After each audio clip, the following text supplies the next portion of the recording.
Now on KOAM News at 9 on Fox 14, parents express frustration of the Pittsburgh School District testing students for COVID.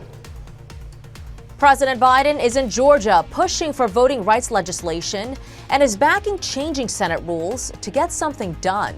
I'm Mather Rivera in Washington with more on his remarks coming up. The 4 states' most watched news starts now. Thank you for joining us tonight. I'm Jordan Abbey. Joplin police released new details in the shooting death of a teenager. Todd Mays is in custody, charged with the first-degree murder of his 17-year-old daughter. Jasper County coroner says the victim's name is Prayer Nicholson. However, friends and family knew her as Prayer Waddell. The shooting happened at a home on South Connor in Joplin. A police report indicates the suspect and victim got into a verbal argument on the upper floor and that the girl threw a glass bottle at Mays. Police say Mays went downstairs, got a handgun, then confronted his daughter on the staircase, shot her once in the abdomen. She passed away at the hospital. Police in Parsons, Kansas continue investigations after a dog was killed. It's the city's third in less than a year. Officers say the dog's name was Draco. He was found wrapped in a blanket by a small bridge near Felix and 7th Streets in December. A veterinarian who examined Draco says there was severe trauma to the dog's abdomen and around the neck from a choke chain, indicating a human caused this harm.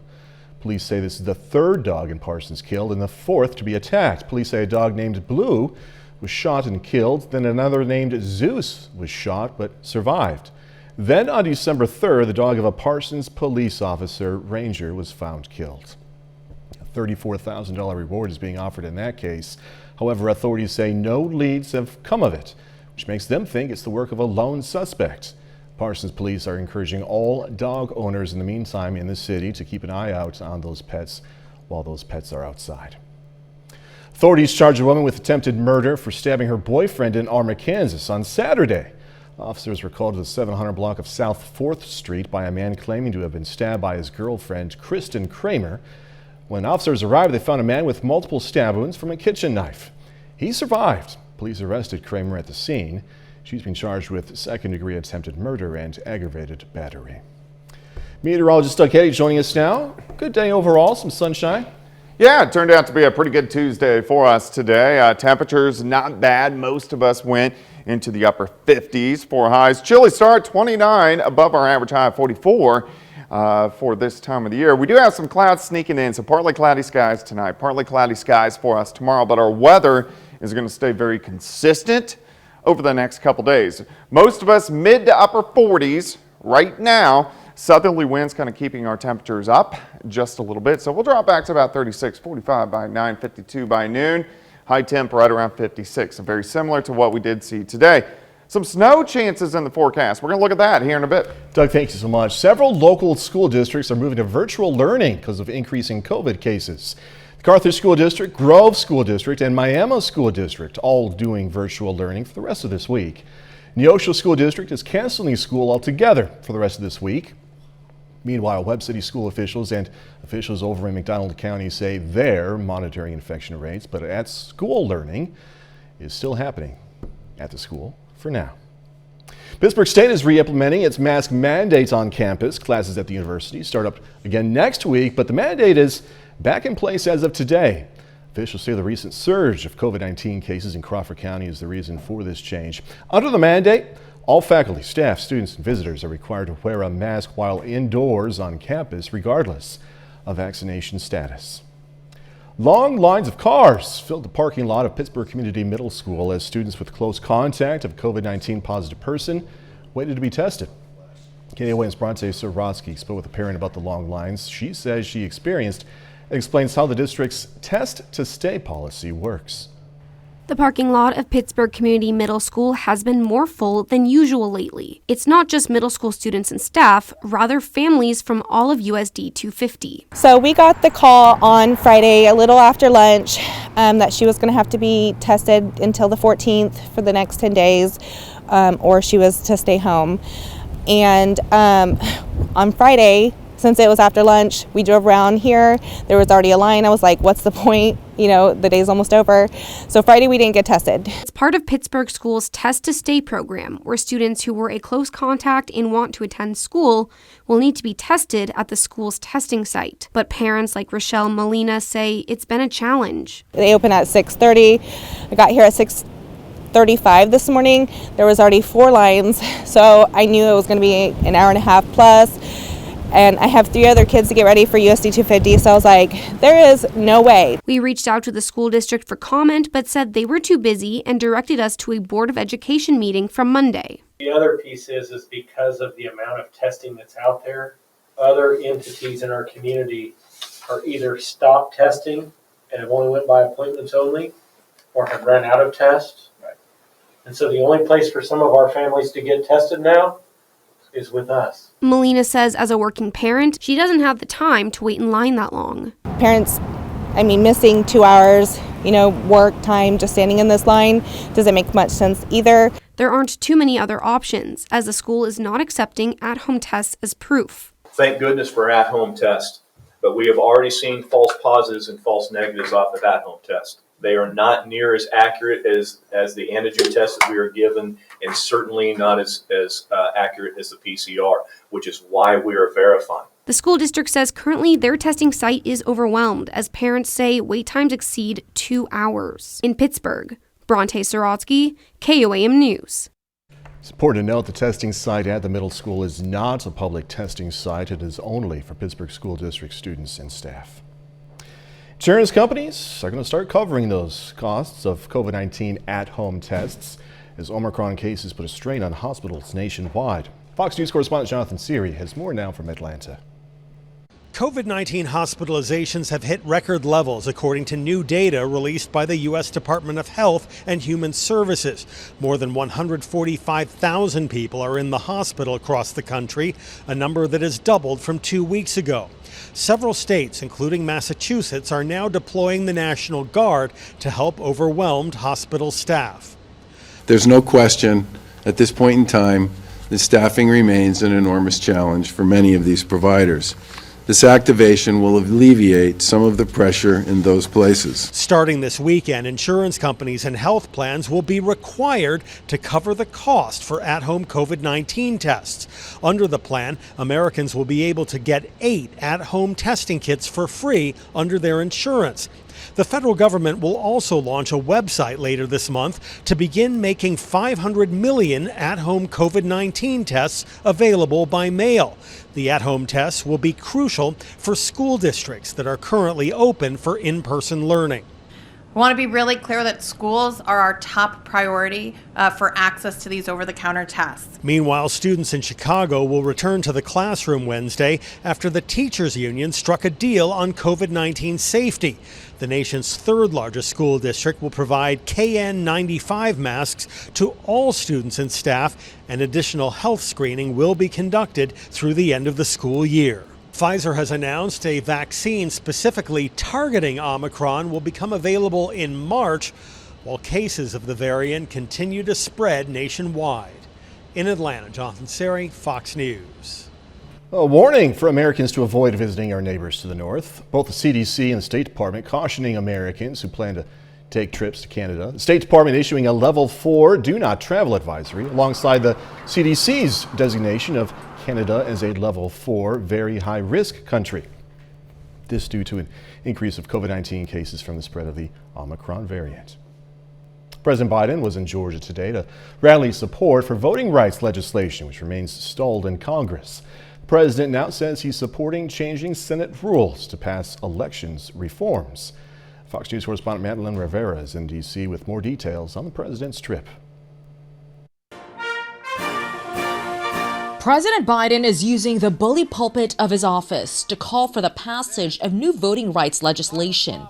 While he addressed voters in Georgia, his remarks Tuesday are mainly directed towards lawmakers in Washington, where the fate of 2 bills are unclear.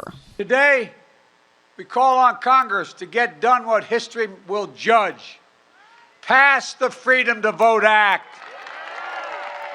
Pass it now. Frustrated with a lack of action on an issue he championed on the campaign trail, the president is now backing a limited change to the filibuster, a rule that requires 60 votes to advance most bills in the Senate. But the move is facing resistance from moderate Democratic senators Kirsten Sinema and Joe Manchin. We need some good rule changes to make the place work better, but getting rid of the filibuster doesn't make it work better. Republicans are blasting Democrats. Several are accusing Senate Majority Leader Chuck Schumer of flip-flopping on the filibuster. He tried to preserve the measure in the early 2000s when Democrats were in the minority.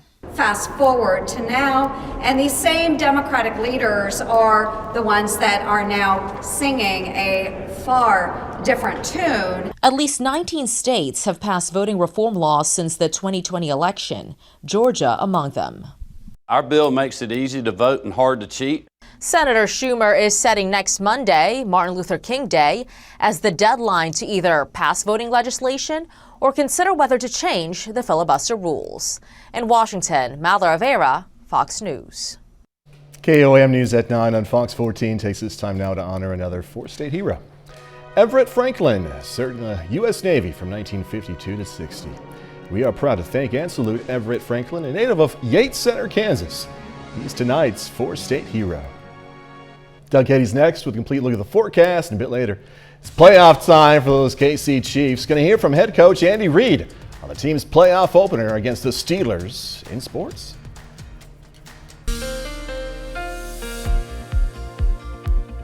Well, it turned out to be a nice, what is today, Tuesday? Yeah, turned out to be a nice Tuesday for us today. We saw temperatures pretty good as we went into the upper 50s for afternoon highs. And really the next few days look pretty good. The rest of the work week looks pretty nice. Then we see some changes. A stronger storm system moves in by the weekend. This will give us rain chances, even some snow chances by the time we head into Saturday, which I like to hear.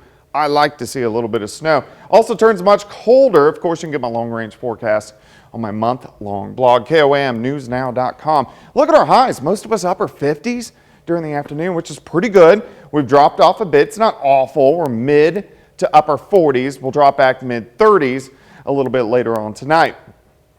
Southerly winds helping our temperatures warm up for us today. It's going to stay a little breezy as we go through the overnight hours for us tonight. But currently, we're sitting at 48. Southerly winds 10 to 15. Humidity is low at about 37%. We do have some clouds, which are kind of sneaking in.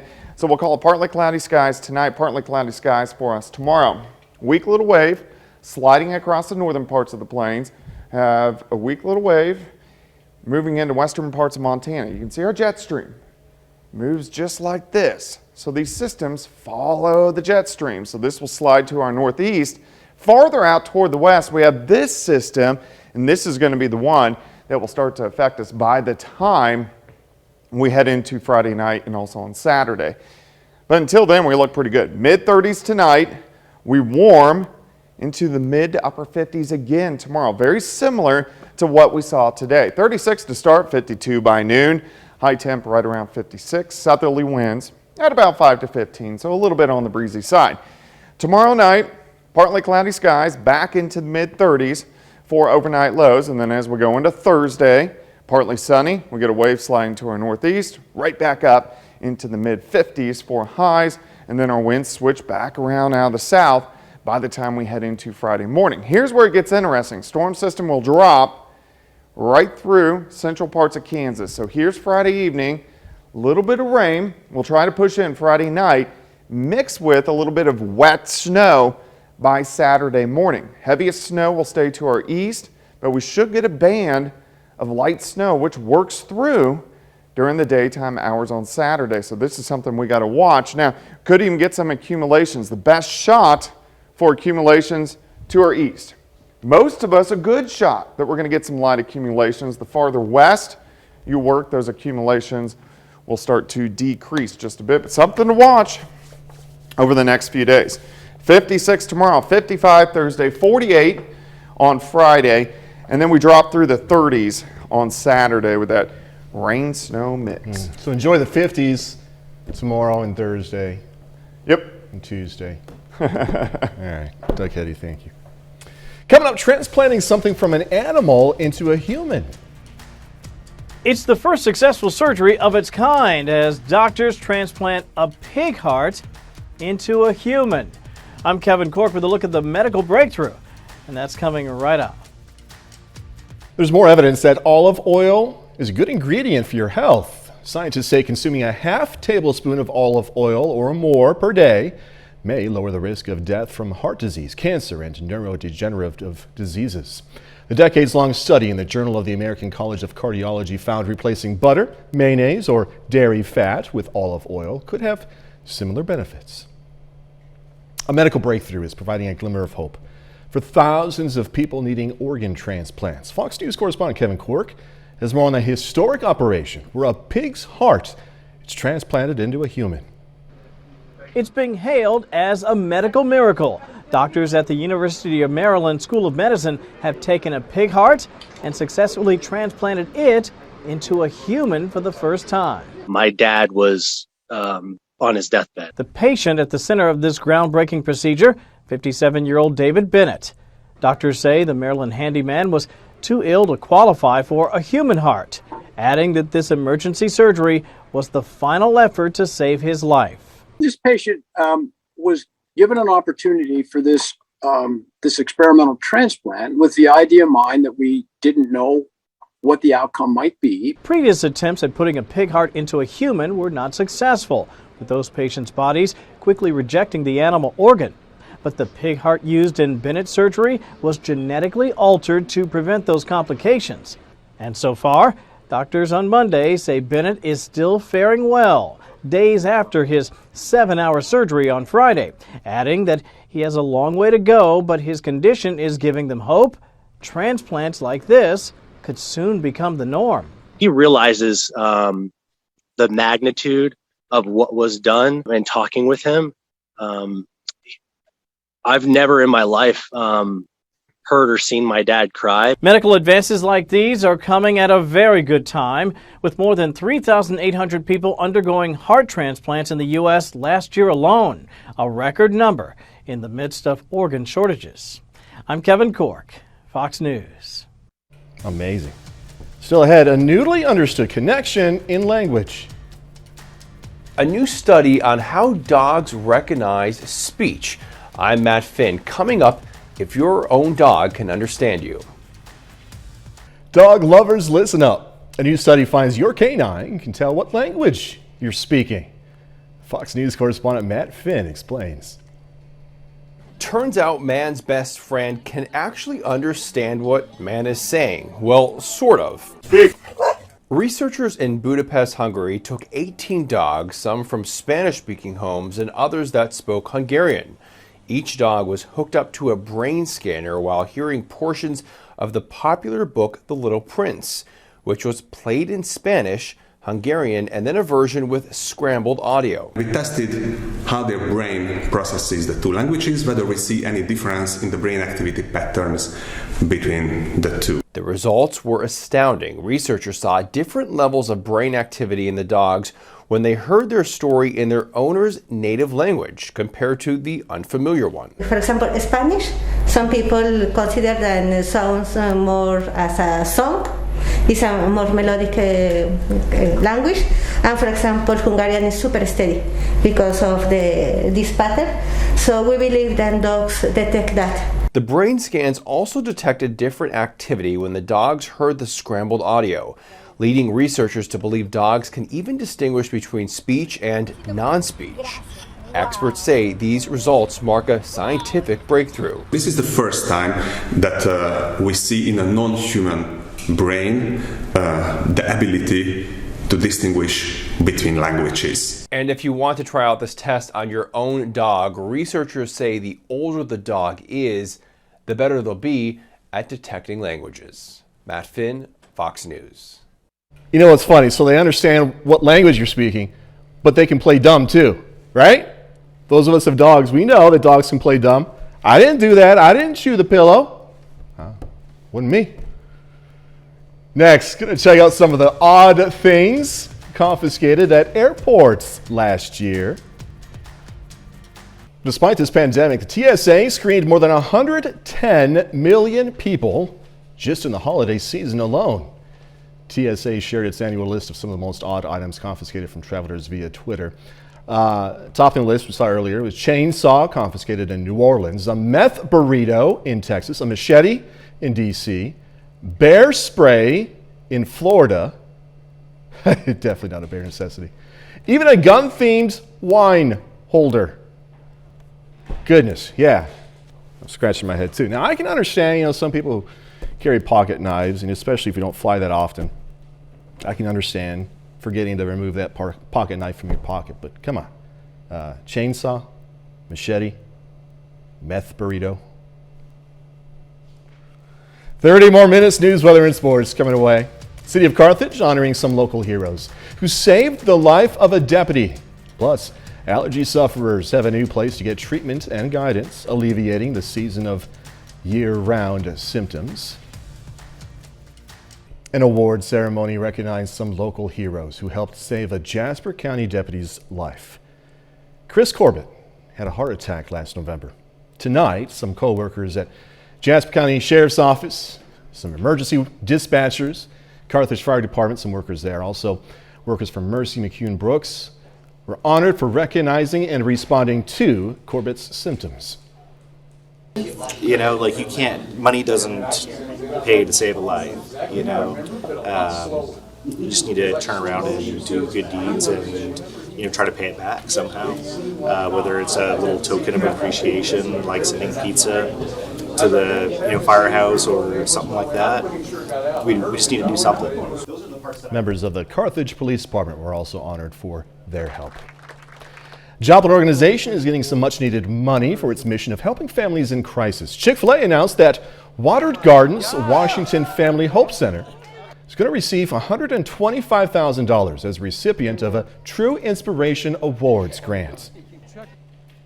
So we were excited to have a space available finally for moms to stay with their kids during those times of crisis.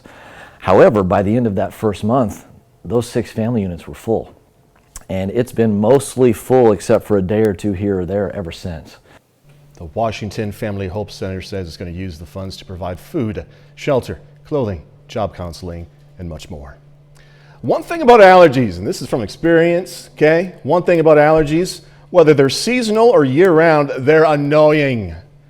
Freeman Allergy Clinic is trying to make treatment more accessible, though. The clinic is expanding its services to offer access to allergy shots and other services 5 days a week. Changes are possible because the clinic is now in a new office, which workers say allows them to better treat patients.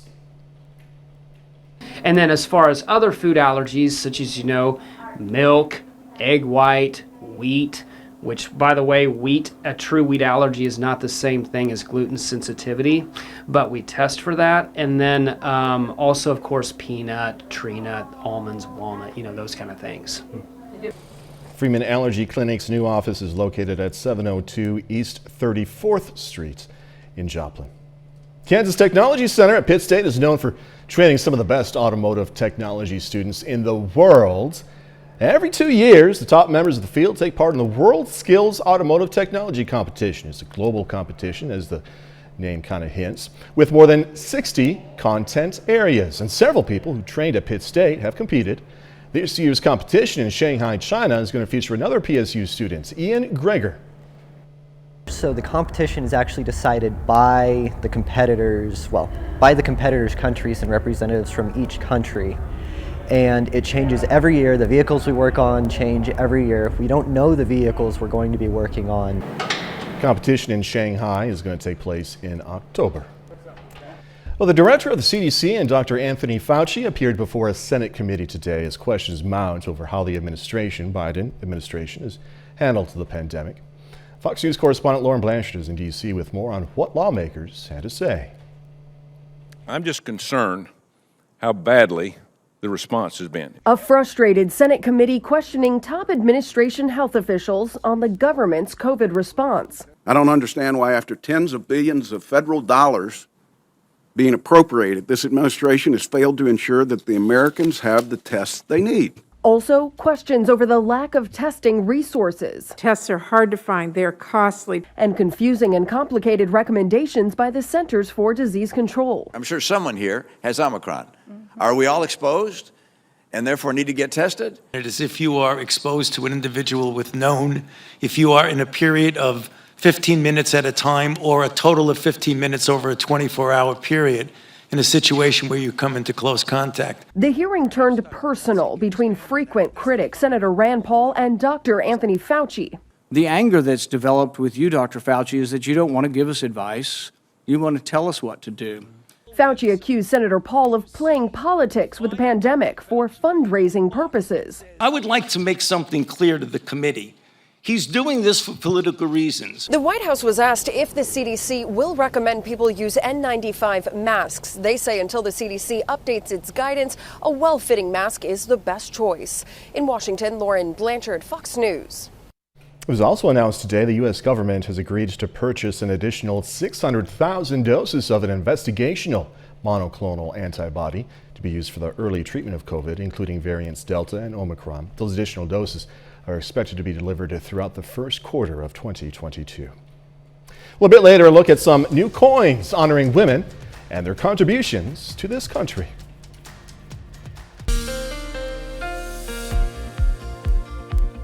It definitely turned out to be a nice Tuesday for us today. Temperatures pretty good, upper 50s during the afternoon, and the rest of the week is setting up pretty nice as well. Very good temperatures. We'll start to see some changes by the time we head into the weekend. Rain chances, even some snow chances. It's also going to pull in some colder air as we go into the weekend. Of course, you can get my long-range forecast on my month-long blog, KOAM, upper 50s. For us today, still looks pretty good.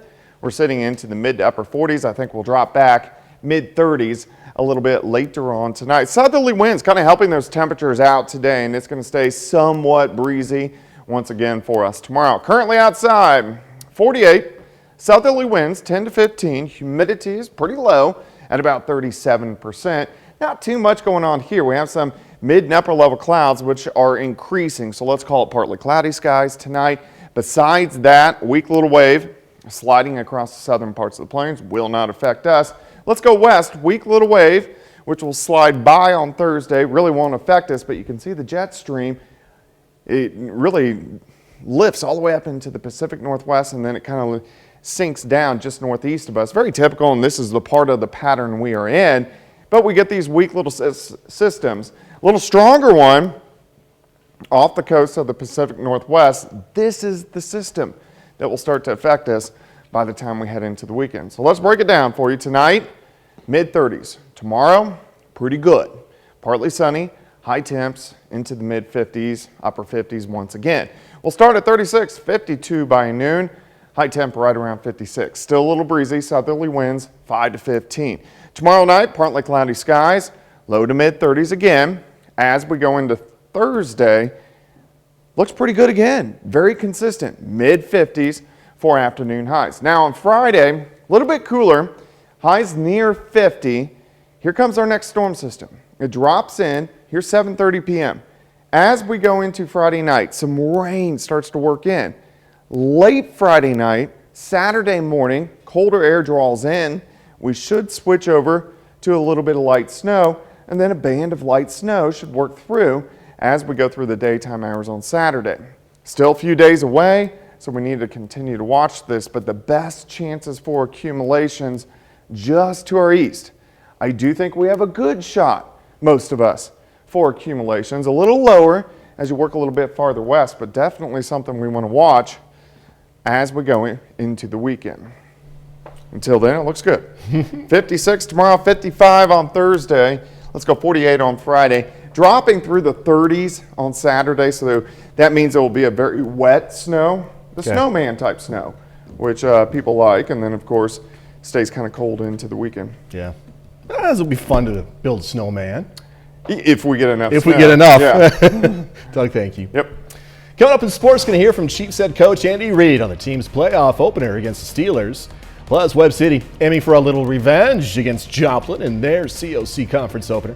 Jacob Leonard has that and more next.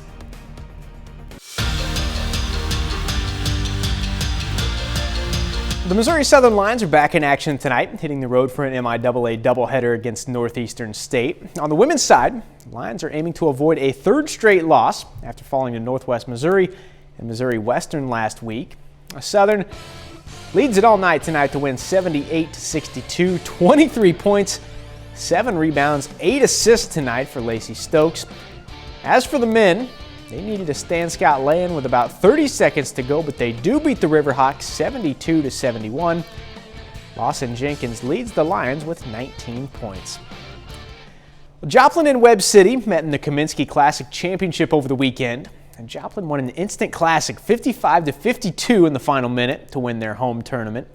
And just 3 days later, same two teams, same floor. The Eagles and Cardinals meeting tonight in their COC conference opener. Early on, always right. Great look to Terrence Gibson. First points of the night. Now, other way, Caden Turner pushing the pace. Turner 12 in the first half, finished with 24 points, 10 rebounds. Second quarter, all right on the attack. He scores 6 in the second, 15 in the game. Trey Rhodes for Webb City. One of his 2 threes in the quarter. It's a 1-point lead for the Cardinals at halftime. Moving ahead now to the third. Look at this filth from always right. Behind the back, one hand, he gets 16. It's 40-40 going to the fourth. This game is so good, man. Here's Terrence Gibson stealing, dunking on the other end. Back and forth all night. We go to overtime. In OT, Webb leads. Look at this big-time score and the foul from Trey Rhodes. Rhodes gets 17 points, 9 rebounds, Cards up 4, and they would hold on. Webb City gets revenge against Joplin tonight, winning 60-57.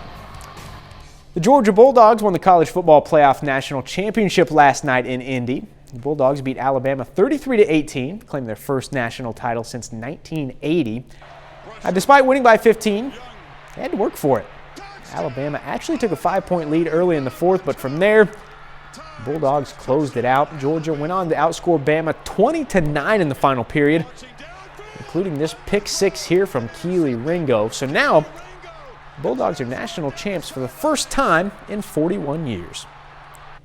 Dog Nation showing up here, the tremendous belief in this program of our fan base. I mean, everywhere we went in Indianapolis, we saw our people. Somebody told me it would be 60-40. It felt like 70-30. And I just hope they remember this feeling and understand they don't need to get spoiled. They need to stay hungry like these players, and just so proud of our players. And somebody told me, you're not playing for the 41 years that we haven't won a national title. You're playing for the men in the room. And that really touched me, because that's what it was all about. It is playoff time for the Kansas City Chiefs. Kansas City's the 2 seed in the AFC playoffs after going 12-5 in the regular season. The Chiefs will be at home on Wild Card Weekend, facing the Pittsburgh Steelers Sunday night. Pittsburgh 9-7-1 heading into the postseason. Now, Sunday is actually their second meeting of the season. Just 3 weeks ago, Chiefs dominated the Steelers 36-10 at Arrowhead. The playoffs, it really doesn't matter what you've done before. When we played, it's about now. And everything's a little faster in the playoffs and more aggressive. It's just how the nature of this thing and how it works. So we've got to make sure that we get ourselves right. That's a look at sports. We're back with more news after this. Coins featuring prominent women in United States history have started shipping out to banks this week, starting with writer Maya Angelou. It's part of the multi-year series to honor the contributions of women to this country across several fields. Natalie Brandt has more on how and why the U.S. Mint chose its first group of 5 diverse women. It's change that reflects the power of women and diversity in our nation's history. A reminder now featured on a special series of coins shipping out to banks this week, with poet and civil rights leader Maya Angelou as the first Black woman to appear on a U.S. quarter. When you hold that quarter and you see someone in your lifetime that you've heard of or that you've read about in history, that is a teachable and a defining moment in our lives. And what does it symbolize? It symbolizes women are powerful, women are prominent. Deputy Director of the United States Mint, Ventress Gibson, was appointed as the first African American to lead the agency. The Mint produces nearly 15 billion coins a year. So to have women as part of our economy in that perspective when it comes to coins is huge. The other women honored this year are first female astronaut Sally Ride, the first female chief of the Cherokee Nation Wilma Mankiller, Latina suffrage leader Nina Otero Warren, and the first Chinese-American film star Anna May Wong. The coin's other side will still depict founding father George Washington. They're pairing these two entities together to say this is an American icon, and we should remember that everyone is a part of this national story. Smithsonian curator Angela Tate says the museum's Women's History Initiative had a role in the selections. Our process has been to compile lists of significant women and to discuss and think about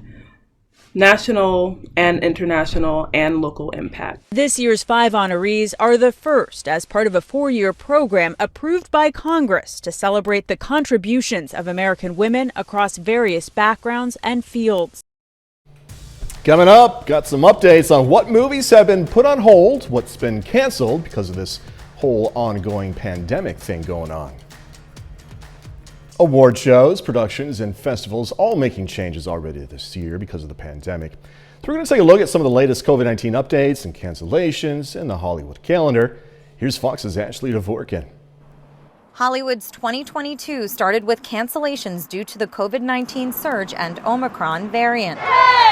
The January 9th Critics' Choice Awards, hosted by Taye Diggs and Nicole Byer, were pushed. The organization said they're in regular communication with LA County public health officials and working diligently to find a new date during the upcoming awards season. The Recording Academy announced the Grammy Awards were postponed to a date TBA after analysis with city and state officials, health and safety experts, the artist community, and our many partners, adding holding the show on January 31st simply contains too many risks.